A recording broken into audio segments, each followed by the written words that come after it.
So today I'm about to show you how to multi-select nodes in Flowith.io.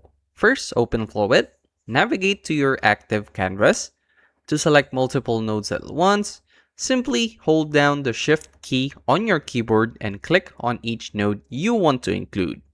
Alternatively, you can click and drag your cursor across the canvas to create a selection box that highlights everything inside it.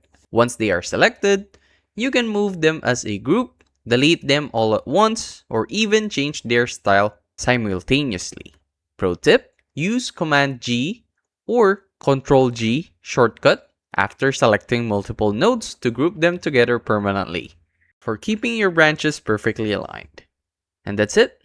That's how to multi-select nodes in Flowith.io. If this helped you out, make sure to like, subscribe for more quick tutorials like this, and comment down below what other topics you want me to break down next.